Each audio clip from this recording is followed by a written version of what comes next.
Alors, dans cette vidéo, je voudrais te parler de quelque chose d'assez différent de ce dont j'ai parlé jusqu'ici. Je voudrais t'expliquer comment tu peux progresser seul dans MaxMSP et dans Max for Live. Les vidéos que je propose, elles ne sont pas suffisantes, si tu veux, pour que tu puisses tout connaître sur MaxMSP. D'une part, elles sont lacunaires, forcément, elles le sont forcément, et d'autre part, toi de ton côté, tu as envie de progresser dans tes directions, dans les directions de tes projets personnels. Et donc, Max étant par ailleurs un langage, on n'a jamais fini de l'apprendre complètement. Et moi-même, tous les jours, j'apprends des choses sur Max MSP. Et donc, il faut absolument que tu sois autonome dans ton apprentissage de Max MSP. Donc, je vais t'apprendre les différents moyens que tu as de progresser et d'obtenir des informations sur ce qui sont les zones d'ombre pour toi dans Max for Live. Alors, première chose, hop, la chose la plus évidente ici, tu as un menu Help et puis tu peux cliquer sur Références et tu tombes sur une aide en anglais, mais qui est très bien faite avec notamment ici les tutoriels. Tutoriel Max, tutoriel MSP et tutoriel Jitter pour la vidéo. Le petit défaut, c'est qu'il n'y a pas de tutoriel pour Max for Live, mais Max for Live, pour bien maîtriser Max for Live, il faut maîtriser Max et MSP. Donc, je clique sur tutoriel, et puis tu vois, j'ai tous ces petits tutos qui sont là. Et ce qui est très bien fait, on va prendre le premier, hop, c'est qu'à chaque fois, il y a un petit texte en anglais, ouais, un long texte en anglais, peut-être un petit peu long, mais très complet. Et puis, il y a un tutoriel qui est un patch en fait. Et donc, ce qui est très pratique, c'est que tu peux tout à fait modifier ce patch, rajouter des choses, etc., pour voir comment ça fonctionne, le manipuler et avancer de cette manière-là. Tac. Alors, le seul défaut, si on peut en trouver un de ces petits tutoriels, outre qu'ils sont en anglais, c'est qu'ils sont très très progressifs et que ça va forcément ça va te prendre beaucoup de temps de tous les faire. Maintenant, si tu as le courage de tous les faire, c'est vrai qu'à la fin, tu maîtriseras plutôt bien Max MSP. Deuxièmement, si tu regardes ici dans les guides, là on a les topics, les tutoriels, donc ils sont tous là, et les guides, alors il y en a beaucoup, hein, ils sont classés par ordre alphabétique. Il y a un des guides qui correspond à la liste des objets, soit par ordre alphabétique, soit par fonction. Tac. Et là, tu peux regarder chaque objet par fonction. Par exemple, tu cherches un objet qui puisse gérer les listes.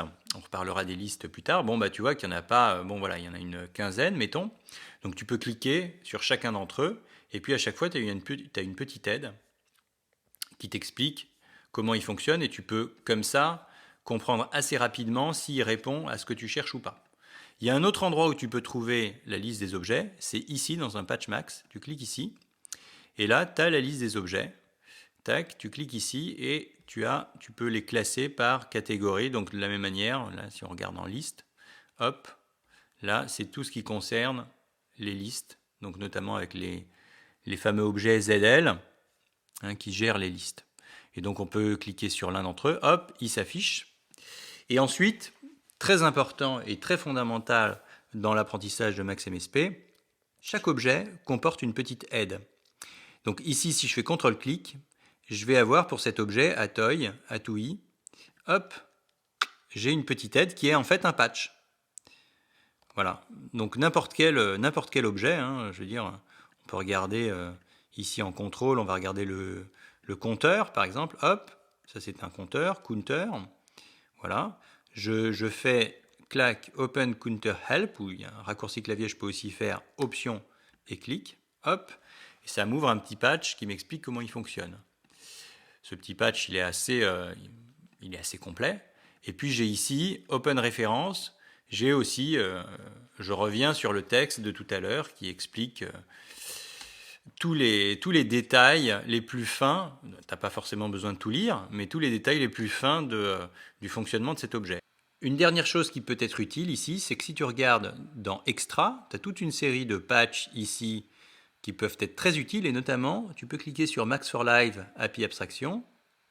Et là, tu as tous ces patchs-là qui sont à ta disposition et que tu peux utiliser pour les agglomérer ensemble à tes propres patchs.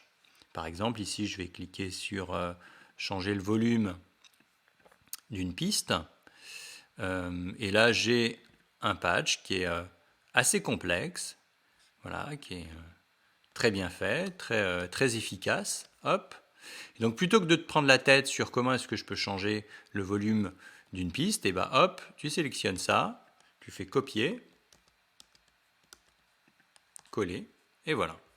Tu peux ajouter ça à ton propre patch.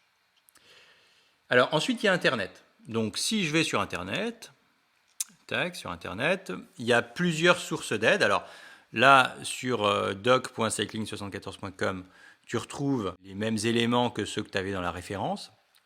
Tu remarques tout de même que tu as ici, pour Max for Live, les topics. Donc tu as un seul topic qui est ici, et les guides. Et dans les guides, tu peux trouver la liste des objets. Hop, là tu as la liste des objets vraiment de Max for Live par ordre alphabétique. Tu vois qu'il n'y en a pas tant que ça. Donc finalement, l'apprentissage de Max for Live peut se faire de manière assez rapide si on connaît bien déjà Max et MSP. Et ensuite, tu as des forums de discussion. Donc tu as notamment un forum de discussion ici sur cycling74.com qui est en anglais. Donc voilà, il y a vraiment un forum dédié à Max for Live par exemple. Et puis il y a un forum pour Max MSP. Et puis il y a un forum en français qui est CodeLab, alors qui est moins fourni évidemment, moins actif, et dans lequel il n'y a pas de forum spécifique à Max for Live, mais bon, il y a un forum spécifique à Max MSP Jitter. Et ensuite, tu peux télécharger des patchs. C'est-à-dire que Max for Live, c'est pas seulement l'occasion de fabriquer tes propres outils, ça peut être aussi le fait d'utiliser les outils de toute une communauté. Donc ici, tu as les patchs payants, mais il y en a plein qui sont gratuits, qui théoriquement ont été inclus dans ta version d'Ableton Live. Maintenant, si ce n'est pas le cas, s'ils ne sont pas inclus dans ta collection d'Ableton Live, débrouille-toi pour les inclure, pour les télécharger, tu vois. Je pense notamment aux Max for Live Essentials, qui sont vraiment quelque chose d'assez important à avoir et à regarder. Hein. Et puis ici, tu as évidemment ce gros site très important, maxforlive.com, où tu as des milliers de patchs qui sont disponibles et que tu peux aller regarder. Par exemple, dernier downloads, LFO Chance. Tac, on va regarder. Hop. Donc là, on a un petit patch qui est ici, hop, avec une petite image. Ça a l'air rigolo. Et puis une description. Et tu peux télécharger ce patch. Il a l'air d'être gratuit. Il y a aussi des patchs parfois qui sont payants, souvent pas très chers. Et tu peux toi-même aussi partager tes patchs. Tu peux aussi faire une recherche par catégorie. Par exemple, tu as envie de chercher vraiment uniquement les MIDI instruments ou les drum machines, hop, et donc tu regardes ce qu'il y a comme patch de drum machine. Voilà, il y a vraiment des monstres, des patchs monstrueux que tu peux télécharger. Donc ça peut être aussi ta manière d'utiliser Max for Live, pas seulement fabriquer tes propres outils, mais aussi utiliser ceux de la communauté. Voilà, c'est la fin de ce premier chapitre et je te dis à bientôt pour un second chapitre qui va aller un petit peu plus loin dans les fonctionnalités de Max for Live.